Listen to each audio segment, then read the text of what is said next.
আন্দোলন সমগ্র বাংলাদেশ এবং সারা বিশ্বে বাংলাদেশ কমিউনিটিতে দাবানলের মতো ছড়ায় পড়ছে। আগামী 22 এপ্রিল লন্ডনে ভারতীয় দূতাবাসের সামনে বিক্ষোভ হইতেছে। চিন্তা করেন আমাদের আন্দোলন কোথায় পৌঁছে গেছে। সারা দুনিয়াতে এটা হবে, ভারতীয় দূতাবাসের সামনে আমাদের বিক্ষোভ হবে। কোনো রাজনৈতিক দল আনুষ্ঠানিকভাবে আন্দোলনে যুক্ত হয় নাই, তাই এই অবস্থা। ফলে ভারতকে তার অত্যন্ত স্পর্শকাতর একটা জায়গাতে আমরা কোনো নোটিশ না দিয়ে ব্যাপকভাবে আঘাত করতে সক্ষম হয়েছি। এমন একটা আঘাত যে অত্যন্ত অল্প সময়ের মধ্যে ভারত বিচলিত এবং শঙ্কিত হয়ে পড়ছে। বাংলাদেশে তার পুতুল সরকারও টালমাটাল হইয়া ভাইবা পাইতেছে না কি দিয়া কি করবে। ভারতের দখলদারির বিরুদ্ধে আমাদের এই সংগ্রামকে আমরা তীব্রতর করব এবং যথাসময়ে আমরা আরো উচ্চতর পর্যায়ে নিয়ে যাব।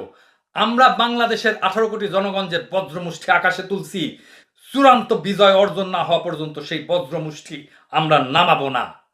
আমি বারে বারে বলি, বাংলাদেশের স্বাধীনতা, সার্বভৌমত্ব, আঞ্চলিক অখণ্ডতা এবং জাতীয় মর্যাদা রক্ষায় বাংলাদেশের 18 কোটি মানুষই যথেষ্ট।